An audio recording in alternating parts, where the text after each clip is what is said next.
Good morning, good afternoon और good evening sir. At a time good morning, good afternoon, good evening, ये तीनों क्यों? Because वैसे तो ये रिकॉर्डेड लेक्चर है ना, और मुझे पता नहीं कि कौन कब देखेगा। उस हिसाब से मैंने सोचा ग्रीटिंग करना जरूरी है। ओके, चलिए let's start with the discussion. तो हम आगे बढ़े इसके पहले मैं आपको बता दूं कि ये जो हम क्वेश्चन पेपर पैटर्न डिस्कस कर रहे हैं, जहाँ पे हम लोग टीसीएस आईबीपीएस पैटर्न के हिसाब से टेस्ट ऑफ प्रोफेशनल नॉलेज के 50 नंबर ऑफ क्वेश्चन डिस्कस करेंगे। कितने नंबर ऑफ क्वेश्चन डिस्कस करेंगे अपन? 50 नंबर ऑफ क्वेश्चन डिस्कस करेंगे। और ये 50 नंबर ऑफ क्वेश्चंस में से हमने प्रीवियस सेशन के अंदर 25 क्वेश्चन कवर किए हैं, और रेस्ट 25 क्वेश्चन हम आज के सेशन के अंदर कवर करने वाले हैं। Okay, rest 25 number of question हम क्या करेंगे? आज के सेशन के अंदर कवर करेंगे। अगर आप में से किसी ने प्रीवियस 25 क्वेश्चन देखे नहीं है तो प्लीज एक बार वो जाके देख लेना, फिर ये रेस्ट 25 क्वेश्चन आप लोग देख सकते हैं। और हम आगे बढ़े उसके पहले ये भी सुन लेना, तो बहुत इंपॉर्टेंट बात है ये टेस्ट पेपर जो है ये बिल्कुल इंपॉर्टेंट टेस्ट पेपर सही है। कुछ इसी टाइप के क्वेश्चन आपको इनफैक्ट हो सकता है कि इसमें से कुछ एजिटिव भी क्वेश्चन आपको मिल जाए आपके एग्जामिनेशन के अंदर। ओके, तो मेक श्योर कि आप लोग जब ये सेशन देखोगे तो पॉज करके ना आप अपना आंसर कोड करने की कोशिश जरूर करना यार। ओके, ताकि हमारा टू वे पार्टिसिपेशन बना रहे। ओके, चलिए लेट्स स्टार्ट। हम रेस्ट 25 क्वेश्चन करते हैं। देखो क्वेश्चन नंबर 26 क्या? जीएसटी स्टैंड फॉर, जीएसटी का बेटा लॉन्ग फॉर्म पूछा है। कौन नहीं जानता है जीएसटी का? जीएसटी का लॉन्ग फॉर्म तो कॉमर्स का बच्चा बच्चा जानता है, लेकिन कभी कभी ना कॉमर्स का बच्चा बच्चा गलती भी कर देता है। जब हम किसी को पूछेंगे ना बेटा कि जीएसटी का लॉन्ग फॉर्म क्या है, तो कुछ बच्चे बोलते हैं sir goods and service tax बोलते हैं। क्या बोलते हैं? गुड्स एंड सर्विस टैक्स बोलते हैं। In fact goods and service tax है क्या? नहीं, मतलब अपना ये ऑप्शन खत्म। Good and simple tax Modi ji ने बोला था, बट जीएसटी का लॉन्ग फॉर्म वो नहीं है ना। Goods and services, sorry good and services नहीं है, इसका करेक्ट आंसर है गुड्स एंड सर्विसेज टैक्स। इसका करेक्ट आंसर क्या है बेटा? Goods and services tax. चलिए, आईजीएसटी इज लेविड बाय, कहता क्वेश्चन क्वेश्चन हमसे पूछ रहा है कि यार आईजीएसटी कौन लेवी करता है। तो आईजीएसटी कौन लेवी करता है ये जानने से पहले हमको ये समझना पड़ेगा कि जीएसटी कितने टाइप का होता है। जीएसटी जो टैक्स है कितने टाइप का होता है? देखिए, सबसे पहला आता है सीजीएसटी, दूसरा टाइप होता है अपना एसजीएसटी ऑब्लिक यूटीजीएसटी, यूटीजीएसटी, और थर्ड वन होता है अपना आईजीएसटी। थर्ड वन कौन सा होता है? आईजीएसटी। सीजीएसटी कौन लगाता है? तो इसका आंसर है central government.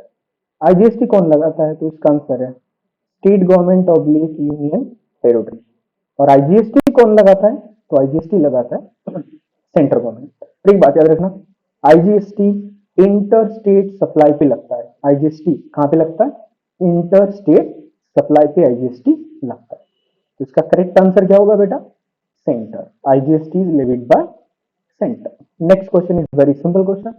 GST registration is, GST registration is, बिल्कुल याद रखना जीएसटी रजिस्ट्रेशन ना पैन बेस्ड रजिस्ट्रेशन होता है। जीएसटी रजिस्ट्रेशन क्या होता है? पैन बेस्ड रजिस्ट्रेशन होता है। जब अपन लोग जीएसटी रजिस्ट्रेशन का चैप्टर पढ़ेंगे तो उसमें अपन ये कंप्लीट डिटेल्स देख लेंगे। ओके, चलिए next question is very important. और हाँ, ऐसे टाइप के क्वेश्चन आपको आपकी आईबीपीएस एग्जाम के अंदर पक्का देखने को मिलेंगे। इस टाइप के क्वेश्चन देख लेना क्या बोलता है। विच of the following statement is true और फॉल्स? इनमें से कौन सा स्टेटमेंट ट्रू है, कौन सा स्टेटमेंट फॉल्स है, हमको ये बताना है। तो चलो पहले जान लेते हैं स्टेटमेंट कौन कौन से। फर्स्ट स्टेटमेंट दिया हमको, अ debenture holder receive interest only in the event of profit. गलत है भाई। Okay, interest on debenture is charge against profit.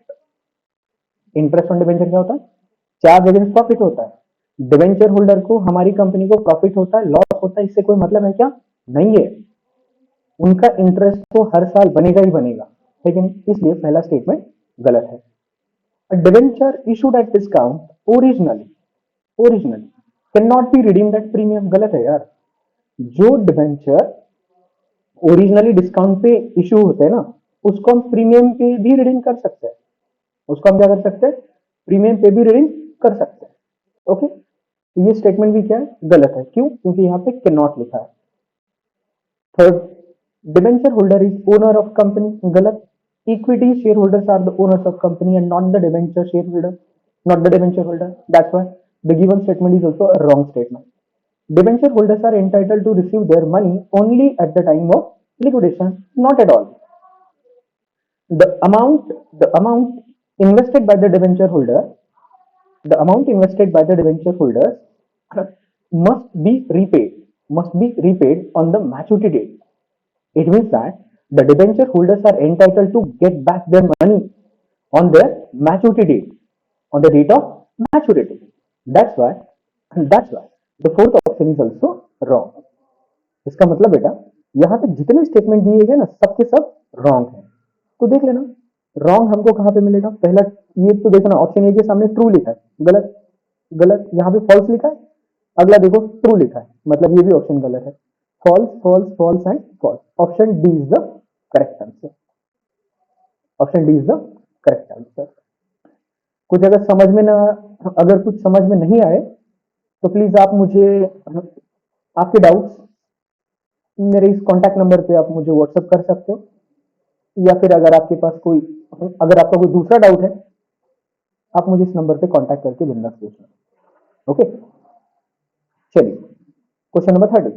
As per companies act 2013 preference shares which are issued by company engaged in the infrastructure project can issue preference shares which are redeemable up to।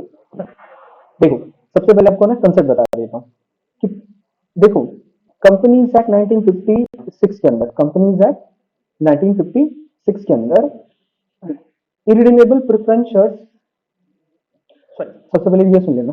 देखो equity shares irredeemable होते हैं। Equity shares क्या होते हैं? Irredeemable होते हैं। But redeemable shares कभी irredeemable होते हैं क्या? नहीं होते। बिकॉज एक प्रेफरेंस शेयर का max sorry just a minute, एक प्रेफरेंस शेयर्स का मैक्सिमम रिडम्पशन पीरियड होता है 20 साल का। मैक्सिमम रिडम्पशन पीरियड कितना होता है? 20 साल का। और याद रखना अगर कोई कंपनी इंफ्रास्ट्रक्चर प्रोजेक्ट में डील कर रही है तो वो कंपनी 30 साल तक के भी प्रेफरेंस शेयर इशू कर सकती है। वो कंपनी कितने साल तक के प्रेफरेंस शेयर इशू कर सकती है बेटा? 30 साल तक के भी प्रेफरेंस शेयर इशू कर सकती है, प्रोवाइडेड वो कंपनी को क्या करना पड़ेगा? 21 years and onward. 21 years and onward मतलब फ्रॉम द ईयर 21 टू 30 आपको क्या करना पड़ेगा? हर साल कम से कम 10% शेयर को रिडीम करना पड़ेगा। दैट्स व्हाई यहां पे हमारा आंसर क्या होना चाहिए? Option C. ठीक है। The next question is also very simple question. Working papers are the property of, मतलब इसको ना ऐसे याद रख लेना यार, working papers are the property of auditor. ये क्वेश्चन आपको पूछा गया है ऑडिट के सब्जेक्ट से। ये क्वेश्चन कहां से? ऑडिट के सब्जेक्ट से कि वर्किंग पेपर किसकी प्रॉपर्टी है? क्लाइंट की प्रॉपर्टी नहीं होती, मैनेजमेंट की भी प्रॉपर्टी नहीं है, गवर्नमेंट की भी प्रॉपर्टी नहीं है। वर्किंग पेपर किसकी प्रॉपर्टी है? ऑडिटर की है। अब सर ये वर्किंग पेपर क्या है, ऑडिट प्रोग्राम क्या है, ऑडिट प्लान क्या है, ये अपन ना ऑडिट वाले चैप्टर के अंदर, सॉरी जब अपन ऑडिट डिस्कस करेंगे तो वहां पे डीप में डिस्कशन कर लेंगे। ओके चलिए next question, question number 32। In which of the following case casual vacancy, casual vacancy यहाँ पे कैजुअल वैकेंसी किसकी? तो याद रखना casual vacancy of auditor, casual vacancy of auditor. The board of director is authorised to fill. मतलब यार यहाँ पर हम लोगों को ना 3 कैजुअल वैकेंसी दी है, 1 2 और 3। 3 में से कौन सी केस के अंदर बोर्ड ऑफ डायरेक्टर्स कंपनी के बोर्ड ऑफ डायरेक्टर्स के पास अथॉरिटी है कि वो कैजुअल वैकेंसी को फिल करे? तो देखते हैं। Due to the resignation, casual vacancy arisen due to the resignation. 9 resignation वाली केस में सिर्फ और सिर्फ शेयर होल्डर्स ही क्या कर सकते हैं? कैजुअल वैकेंसी को फिल कर सकते हैं। डायरेक्टर कर सकते हैं क्या? नहीं। डेथ वाली केस में हाँ कर सकते हैं।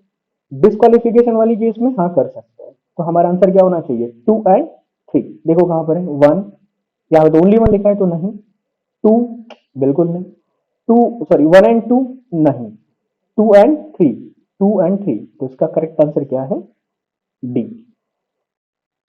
सिंपल है, थियोरेटिकल कंसेप्ट है, आपको याद रखनी पड़ेगा। Next question, the cost which can be the cost which can be identified easily. सबसे पहले ना मैं आगे बढ़ने से पहले यही भी, आप क्वेश्चन आगे पढ़ने से पहले आपको यही भी मैं बता देता हूं कि ऐसी कॉस्ट जो एक प्रोडक्ट के साथ इजीली आइडेंटिफाई हो सकती है, तो याद रखना वो हमारी कौन सी कॉस्ट होती है, डायरेक्ट कॉस्ट होती है। वो हमारी कौन सी कॉस्ट होती है, डायरेक्ट कॉस्ट होती है। और सर फिर ये वेरिएबल कॉस्ट क्या होता है, वेरिएबल कॉस्ट का मतलब होता है कि ऐसी कॉस्ट जो प्रोडक्शन के, जैसे प्रोडक्शन का लेवल चेंज होता है तो कॉस्ट भी क्या हो जाती है, चेंज हो जाती है, तो उसको अपन क्या बोलते हैं, वेरिएबल कॉस्ट। और फिक्स कॉस्ट का मतलब क्या है, एक ऐसी cost which remains same irrespective of the level of production, है ना, उसको अपन क्या बोलते हैं, फिक्स कॉस्ट। और प्रोडक्ट कॉस्ट का मतलब क्या होता है सर, एक प्रोडक्ट को बनाने के लिए सभी कॉस्ट मिला के हम उसको क्या बोलते हैं, प्रोडक्ट कॉस्ट बोलते हैं। तो ऐसी कॉस्ट जो इजीली आइडेंटिफाइड हो सकती है उसको अपन क्या बोलते हैं, डायरेक्ट कॉस्ट कहते हैं, ठीक है नहीं। जैसे याद रखना, अगर ये शर्ट बनवाने के लिए कितना मीटर का कपड़ा लगा होगा ये तो हम बता सकते हैं इजीली, है कि नहीं, तो वो डायरेक्ट कॉस्ट हो गया। नेक्स्ट, अगेन कॉस्टिंग से और एक क्वेश्चन है, cost which can be identified easily. अरे जस्ट मिनट, शायद ये क्वेश्चन रिपीट आ गया, 33 34 सॉरी, ये क्वेश्चन यहाँ पे रिपीट हो गया, तो अब इसको इरेज कर देना। Let's move to the next question, per unit variable cost. अरे हाँ, आईपी कर देना यार इसको, पर यूनिट वेरिएबल कॉस्ट क्या होती है, पर यूनिट वेरिएबल कॉस्ट क्या होती है।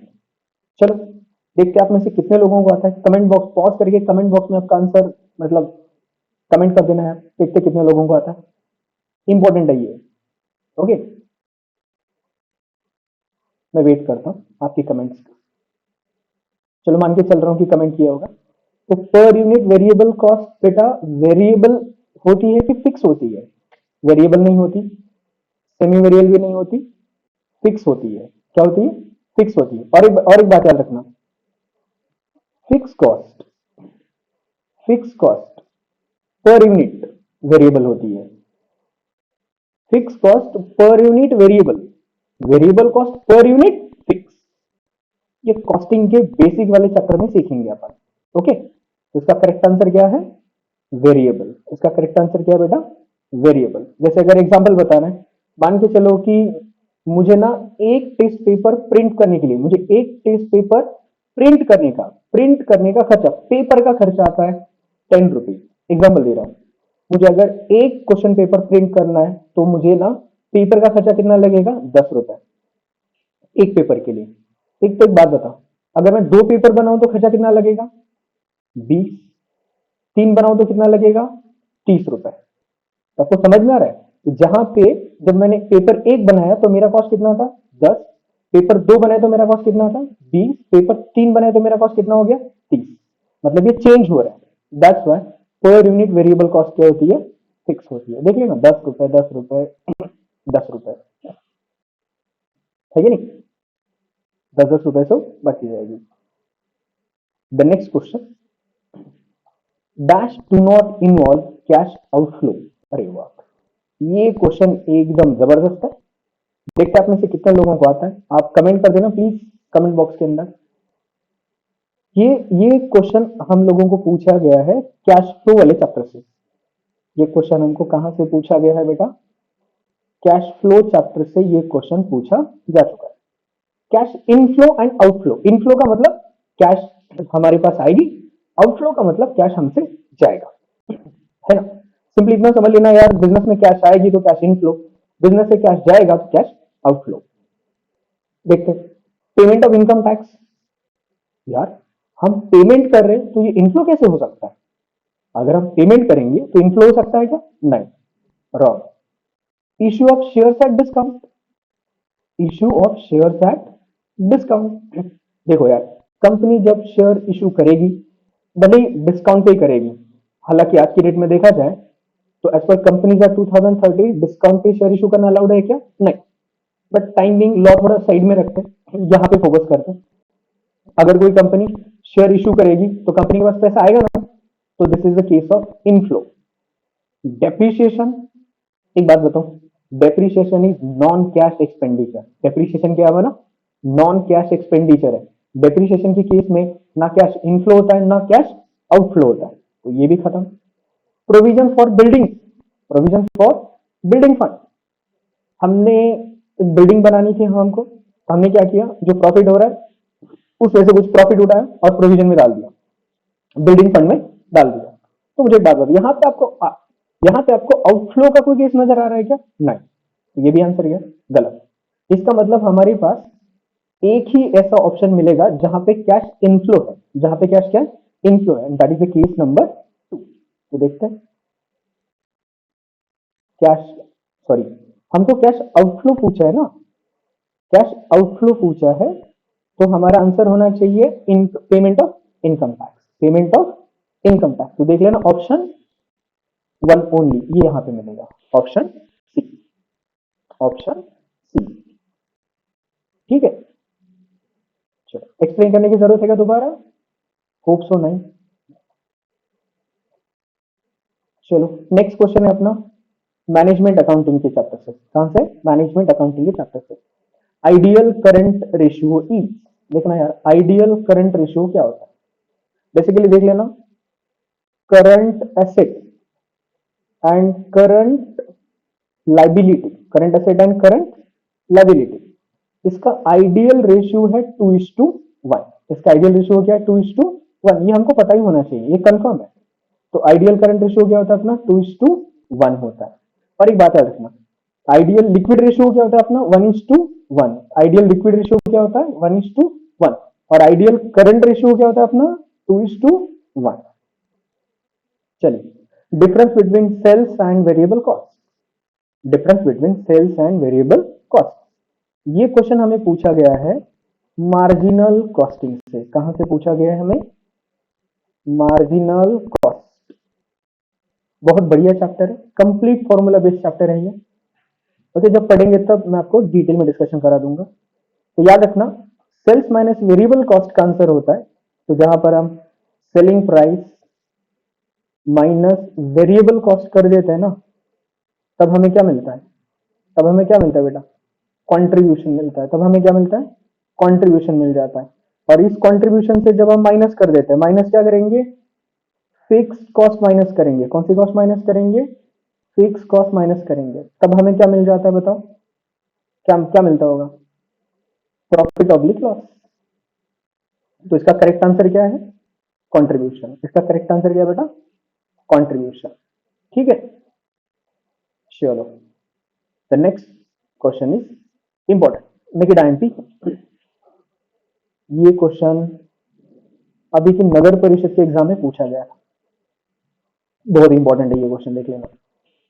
विच of the following statement are true और फॉल्स, इनमें से कौन सा क्वेश्चन, सॉरी स्टेटमेंट ट्रू और फॉल्स आपको बताना।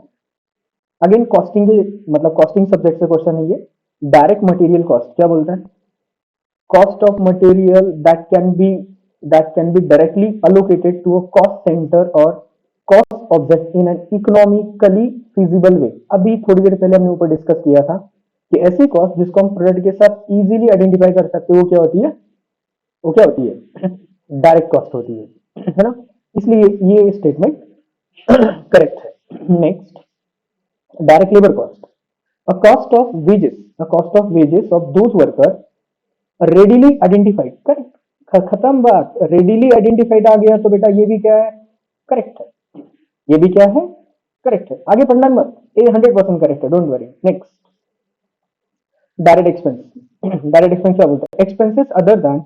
Expenses other than direct material, okay, direct labour that can be identified, that can be identified link with the cost centre और cost object.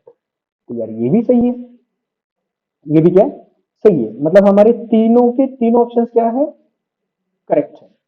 तो इस हिसाब से देखा जाए तो हमारा ट्रू, यहाँ पे क्या लिखा? फॉल्स। तो ऑप्शन ये तो गया काम से, ऑप्शन ये क्या गया काम से? बी ट्रू, ट्रू लास्ट में फॉल्स है तो होगा नहीं। फॉल्स पहले ही फॉल्स है, नहीं। True true true option number D, true true true option number D. चलिए next, which of the following is not sub field of accounting, इसमें से अकाउंटिंग की सब फील्ड कौन सी नहीं है? देखिए अब बोलते टाइम पर ही बोलते हैं ना accounting, cost accounting, management accounting, financial accounting बोलते हैं ना, राइट? तो देखिए ना, मैनेजमेंट अकाउंटिंग है क्या? बिल्कुल है। बुक कीपिंग, भाई ये कहां से आ गया? नहीं है। कॉस्ट अकाउंटिंग है? कॉस्ट अकाउंटिंग है क्या? पक्का है। ये कॉस्ट अकाउंटिंग दोबारा आ गया ऑप्शन यहाँ पे। आप एक काम करना, इसको इसके लिए ना लिख देना नन, इसके लिए ऑप्शन क्या लिखोगे आप यहाँ पे? नन ऑफ द अबव लिख दो। तो हमारा करेक्ट आंसर क्या होना चाहिए? Book keeping. Book keeping is not a sub field of accounting. चलिए ये क्वेश्चन बहुत इंपॉर्टेंट क्वेश्चन है, एप्लीकेशन लेवल का क्वेश्चन है। Change in the accounting policy is justified.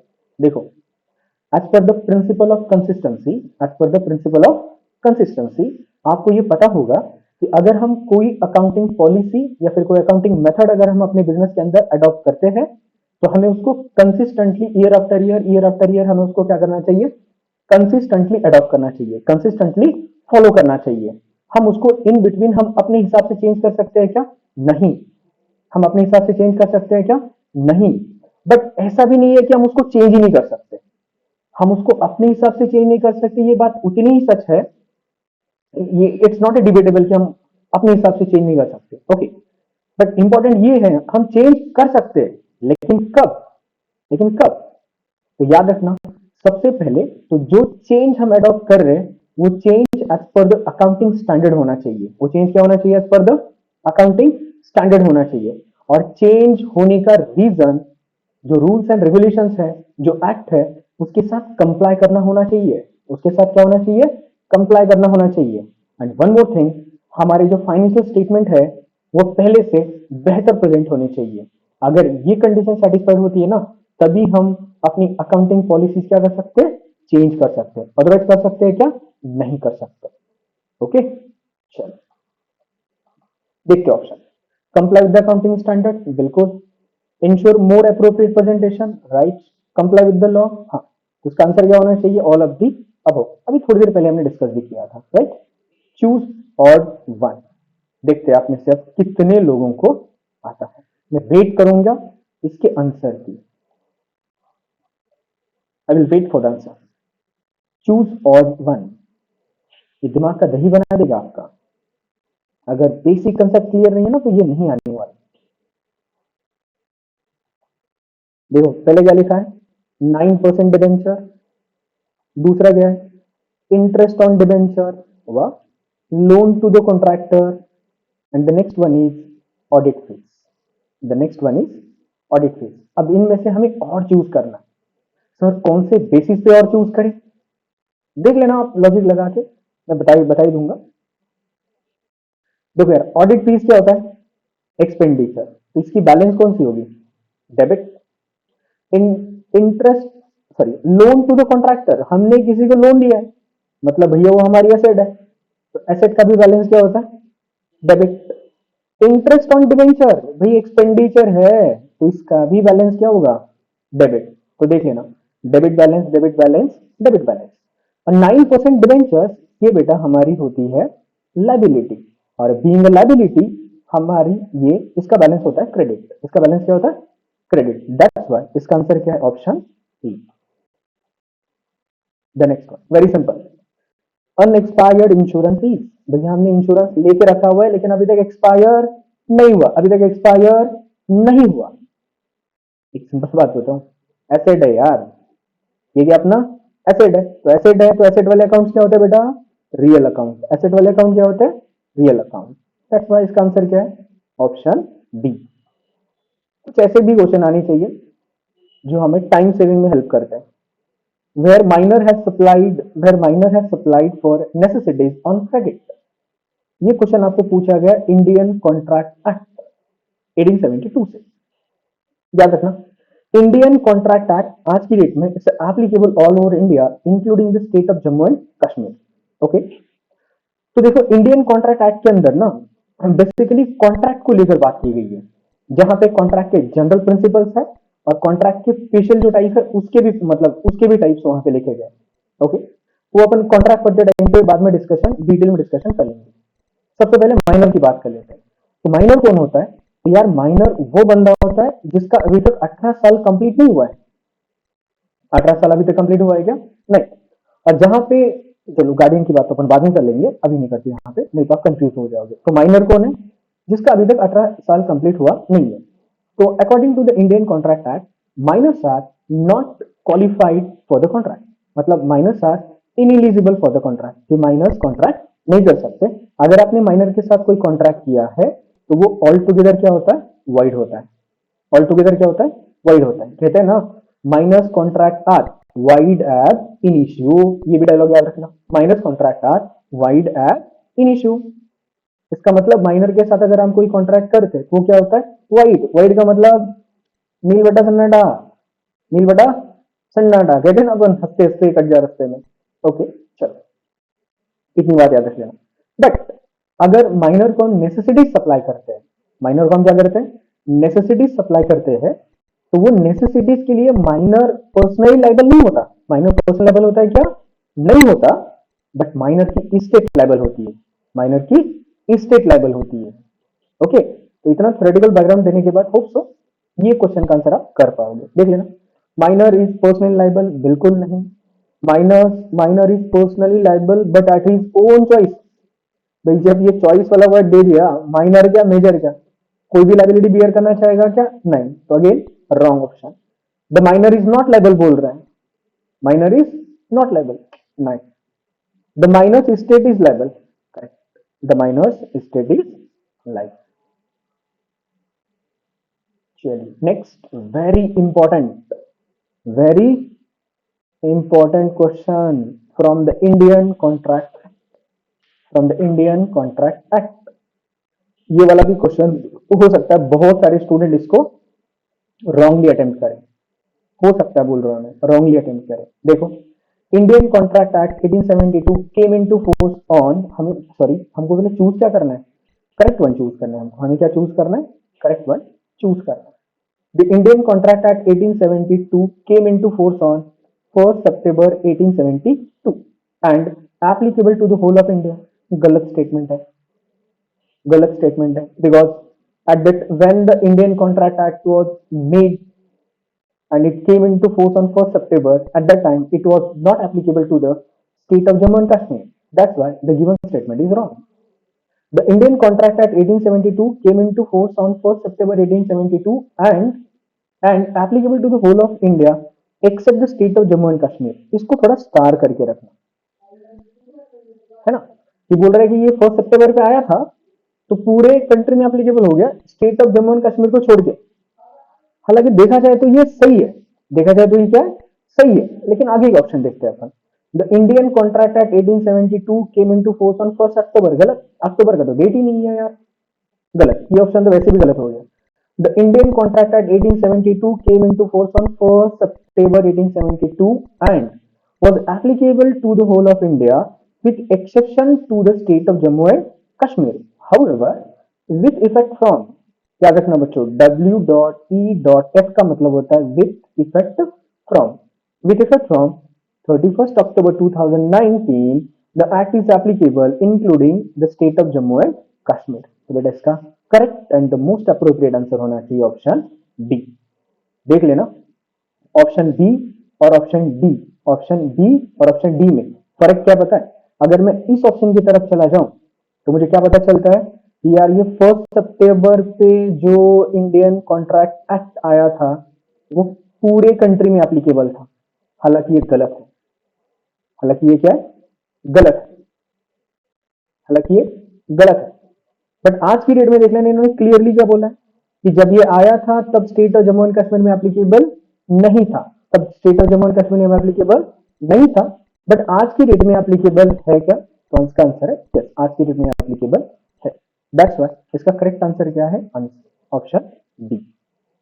देख लेना, कभी कभी ना अकाउंट से ज्यादा जो लॉ के क्वेश्चन होते हैं ना, लॉ के क्वेश्चन होते हैं, जीएसटी के क्वेश्चन होते हैं, इनकम टैक्स के क्वेश्चन होते हैं, ये हमारा बहुत दिमाग खाते हैं, बिकॉज यहाँ पे ना प्रोविजन इन्वॉल्व होती है ना।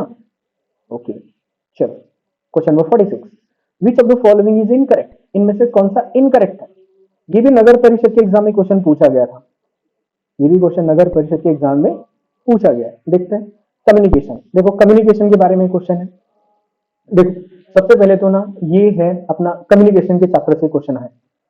तो कम्युनिकेशन क्या है, simply communication is exchange of ideas, exchange of ideas, emotions, information, thoughts, etc. between two peoples, between two peoples, है कि नहीं। तो उसको अपन क्या बोलते हैं, कम्युनिकेशन बोलते हैं। तो कम्युनिकेशन में फिर बाद में डिटेल में डिस्कशन कर लेंगे, अभी मैं इसका आंसर आपको करा देता हूँ। Communication is essentially two way process, correct. Communication is a two way process, communication क्या प्रोसेस है, टू वे प्रोसेस है। Okay, communication is dynamic process, बिल्कुल डायनामिक बोले तो it keeps on changing, keeps on changing. Communication is goal oriented process. एक बात बताओ बेटा, कम्युनिकेशन के ये एकदम बेसिक फीचर्स है। Communication only consist of facts but excludes ideas and emotions, गलत है, गलत है। Because it also includes ideas and emotions, इन्होंने एक्सक्लूड बोला है, दैट्स व्हाई इनकरेक्ट स्टेटमेंट होगा D. That's why incorrect statement कौन सा होगा, D. Next, which of the following statements are correct, following इनमें से कौन सा स्टेटमेंट करेक्ट है। Direct material, direct labour, direct expenditure is equal to prime cost, बराबर है ये आपकी कॉस्ट शीट के चैप्टर से क्वेश्चन है। Direct material, direct labour plus direct expenses क्या होता है, प्राइम कॉस्ट होती है। फिर indirect material, indirect labour, indirect expenses, बेटा ये ओवरहेड होता है। मतलब दो स्टेटमेंट तो अपने क्या है, करेक्ट है, दोनों के दोनों स्टेटमेंट क्या है, करेक्ट है। मतलब आंसर में 1 एंड 2 होना ही चाहिए, आंसर में 1 एंड 2 होना ही चाहिए, राइट। फिर देखते हैं, stores used in the maintenance of machinery, building, etc. like lubricants, cotton waste, bricks are regarded as indirect material cost, ये भी बराबर है। मतलब हमारे तीनों के तीनों स्टेटमेंट करेक्ट है। तो अपना आंसर क्या होना चाहिए, ओनली 1 एंड 2, नहीं। 2 एंड 3 ना, 1 एंड 3 नहीं, 1 2 3, option D, option D. Next, let's question number 48, business ethics and effective corporate governance result in, ये अपने को ना इथिक्स वाले चैप्टर से क्वेश्चन पूछा गया है। Business ethics and effective corporate governance result in, देखो यार, हम बिजनेस के अंदर अगर जब हम इथिकल प्रैक्टिस करेंगे तो हमें उसका फायदा होगा कि नुकसान होगा, कॉमन सेंस लगा के बताओ, फायदा ही तो होगा ना उसका हमें। देखते क्या बोलता है, शॉर्ट टर्म प्रॉफिट मैक्सिमाइजेशन, नहीं। शॉर्ट टर्म में तुम अगर इथिकली काम करोगे तो शॉर्ट टर्म में ही आपको मैक्सिमम प्रॉफिट होगा, ऐसा है क्या, नहीं। टैक्स में रिडक्शन, सवाल ही नहीं बनता यार टैक्स रिडक्शन का, तो मोनोपोली बनने का भी कोई सवाल नहीं है। मतलब ये वैसे तीनों के तीनों ऑप्शन ना एकदम इलॉजिकल है। वेल्थ मैक्सिमाइजेशन होता है, क्या होता है, वेल्थ मैक्सिमाइजेशन होता है। जैसे देख लेना, अगर हम आज की डेट में बोल देना टाटा का कोई भी प्रोडक्ट या कोई भी सर्विस हो तो हम आंख बंद करके उसके ऊपर भरोसा करते हैं ना, क्यों, बिकॉज टाटा की पॉलिसी क्या है, इथिकल बिजनेस। टाटा की पॉलिसी क्या है, इथिकल बिजनेस। ओके, चलिए next, that section deals with the private company. Okay, मतलब ये लॉ के पोर्शन से आपको क्वेश्चन पूछा गया है। देख लेना, यहाँ पे आपको सेक्शन नंबर पूछा गया है कि इनमें से कौन से सेक्शन के अंदर प्राइवेट कंपनी को डिफाइन किया गया है। तो let me tell you, private company has been defined under section 2 clause 68, 2 clause 68। एक बात इंपॉर्टेंट याद रखना, सेक्शन 2 के बाद इन ब्रैकेट कुछ भी लिखा जाए ना तो उसको क्लॉज कहना, उसको क्या कहना, क्लॉज कहना। तो ये क्या अपना 2 क्लॉज 68 के अंदर प्राइवेट कंपनी को डिफाइन किया गया, तो उसका करेक्ट आंसर है अपना ऑप्शन ए, ठीक है। The last question is question number 50। Okay, GST से क्वेश्चन पूछा गया आप लोगों को ये। ओके, वेरी नाइस, देखते हैं। Consider the given transaction and choose the correct option given below, choose the correct option given below. Mister Arvind Kejriwal, वाह बढ़िया भाई साहब, बिजनेस में आ गए। मिस्टर अरविंद केजरीवाल ऑफ दिल्ली, दिल्ली का बंदा है Arvind Kejriwal, sold goods of rupees 95,000 to mister Manish, ए मनीष वाला नहीं है, मनीष मल्होत्रा को बेचे होंगे ऑफ दिल्ली, और इसका जीएसटी रेट है 18%। जीएसटी रेट क्या है? 18%। इसको कंसिडर, अब ये हम ये केस हमको समझना है और इनमें से ना हमको करेक्ट ऑप्शन चूज करना है। देखते हैं। अब CGST plus UTGST will be levied by mister Arvind Kejriwal. अरे सर, हमने ना आपने थोड़ी देर पहले बोला था कि जब यूनियन टेरिटरी के अंदर कोई ट्रांजैक्शन होती है, यूनियन टेरिटरी के अंदर इंट्रा स्टेट सप्लाई होता है, तो वहां पे यूटीजीएसटी लगता है, आपने बोला था। तो सर जी यहाँ पे यूटीजीएसटी तो लग रहा है ना, और दिल्ली तो यूनियन टेरिटरी है। दिल्ली क्या है? यूनियन टेरिटरी है। तो यहाँ पे क्या होना चाहिए? ऑप्शन ये होना चाहिए। मुझे पता है आप में से मेजोरिटी नालायक बच्चे यही बोलने वाले, मैं लिटरली बोल रहा हूँ, आप में से मेजोरिटी नालायक बच्चे यही बोलने वाले, बट ये गलत है। ये क्या है? गलत है। बताता हूँ क्यों थोड़ी देर के बाद। CGST plus SGST will be levied by mister Arvind Kejriwal. Yes, ये इसका करेक्ट आंसर है। ये नहीं। CGST plus UTGST will be levied by mister Arvind Kejriwal. ना अरविंद जी, नहीं। एसजीएसटी और यूटीजीएसटी कभी एक साथ नहीं आते। ओनली यूटीजीएसटी, ये भी अकेला कभी नहीं आता।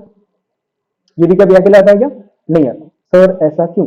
यहाँ पे एसजीएसटी क्यों लगा? यहाँ पे सीजीएसटी के साथ जरा बता दीजिए हमें एसजीएसटी क्यों लगा? इनफैक्ट दिल्ली तो यूनियन टेरिटरी है, लेकिन याद रखना दिल्ली का खुद का, दिल्ली का खुद का, एक आपकी अंडरस्टैंडिंग के लिए बोलूं, ऐसी यूनियन टेरिटरी जहां पे उसका खुद का सीएम होता है ना, बहुत सिंपल अंडरस्टैंडिंग के लिए, ऐसी यूनियन टेरिटरी जहां पे सीएम होता है, वहां पे एसजीएसटी लगता है। वहां पे क्या लगता है? एसजीएसटी लगता है। बिकॉज सॉरी अपना goods and services tax act 2017 ने ऐसी यूनियन टेरिटरीज को ना for the purpose of GST state मान लिया है। For the purpose of GST state मान लिया है। दैट्स व्हाई इस क्वेश्चन के अंदर हमारा करेक्ट आंसर क्या होना चाहिए? Option D. Option D. चलिए, this was the last question. Okay, hope so आपको समझ में आ रहा होगा सब अच्छे से। अगर आपका कोई भी डाउट हो तो आप मुझे बेझिझक आपका डाउट पूछना प्लीज। कहते हैं ना इंग्लिश में, don't hesitate to ask your doubt. Okay, और हाँ, वन मोर इम्पोर्टेंट पॉइंट, जैसे कल मुझे एक स्टूडेंट ने पूछा, सर आप ये जो क्लासेस है आप ये हिंदी में क्यों कंडक्ट कर रहे हो? तो let me tell you something, अभी मराठी में बता देता हूँ। ते काय ना मुलांनो, पाठीमागचे बरेच वर्ष झाले, म्हणजे लिटरली आम्ही कोचिंग क्लासेसमध्ये आहे मी 2014 पासून इफेक्टिव्हली, तसं पाहायला गेलं तर मी कोचिंग क्लासेसमध्ये 2013 पासून, ज्या ठिकाणी आम्ही 11-12 कॉमर्स, कंपनी सेक्रेटरी कोर्स आणि सीएस सीपीटी लेवलला सुद्धा मी शिकवलेला आहे।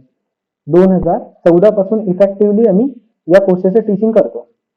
पण काय माहितीये का, 2014 पासून 2014 ते लिटरली आता तुम्ही असं समजू शकता 2023 पर्यंत आमच्या कॉन्टॅक्टमध्ये जेवढे काही स्टुडंट्स वगैरे येत गेले ना, जेवढे काही स्टुडंट वगैरे येत गेले त्या ठिकाणी ना त्यांची जी काही अंडरस्टँडिंग आहे, त्यांना आम्हाला शिकवण्याची हॅबिटच कुठून, म्हणजे कोणत्या भाषेमध्ये लागलेली माहिती का? हिंदी आणि इंग्लिशमध्ये। त्याच्यामुळे ना 2014 ते 2013च्या दरम्यान आम्ही टीचिंग करत असताना कधी मराठी म्हणजे यूजच करत नव्हतो। कधी मराठी यूज करत होतो का? नाहीये। आणि तसंही तुम्हाला सांगू का, अंडरस्टँडिंगसाठी लँग्वेजचा बॅरियर असतच नाही यार। हा, जर तुमच्यापैकी कोणी म्हणत असेल ना, सर आम्हाला हिंदीमध्ये तेवढं नाही समजत, प्लीज आम्हाला मराठीमध्ये एक्सप्लेन करा, मी तुम्हाला मराठीमध्ये सुद्धा एक्सप्लेन करू शकतो। बट जी काही माझी स्पीड हिंदी आणि इंग्लिशमध्ये एक्सप्लेन करण्याची आहे ना, ॲज कम्पेअर्ड टू हिंदी आणि इंग्लिश, माझी मराठीमधली जी स्पीड आहे ती थोडीशी कमी असेल, म्हणजे मला थोडासा वेळ लागतो मराठीमध्ये एक्सप्लेन करण्यासाठी। ओके, त्यामुळे मी याला ना हिंदीमध्ये सेशन्स कंडक्ट करत जाईल। ओके, जर तुमचे काही डाऊट्स असतील तर तुम्ही माझ्या नंबर्सवरती प्लीज पोस्ट करायला विसरू नका। आणि वन मोर थिंग, उद्या रामनवमीचा जल्लोष असल्यामुळे, जल्लोष म्हणजे बिल्कुल अपन सगळे जन त्या जल्लोषामध्ये मतलब हम बिल्कुल सब लोग उसके अंदर शामिल तो होने वाले हैं, हम सब लोग पार्टिसिपेट भी करेंगे, है ना। दैट्स व्हाई जो मंडे के दिन हम लातूर के अंदर, हम लातूर में जो फेस टू फेस बैच का पहला लेक्चर रखने वाले थे, फेस टू फेस बैच के लिए जो हमने लेक्चर अनाउंस किया था from the Monday and onward, तो मंडे की जगह पे नेक्स्ट डे, मंडे की जगह पर क्या करेंगे, डे आफ्टर मंडे हमारे लेक्चर स्टार्ट हो जाएंगे। ओके, और आपकी ये लेक्चर सीरीज कंटिन्यू करने के लिए मैं कोशिश करता हूं कि कल भी आपके लिए कुछ ना कुछ लेकर आ जाऊं। ओके, चलिए, thank you, have a nice day, good night.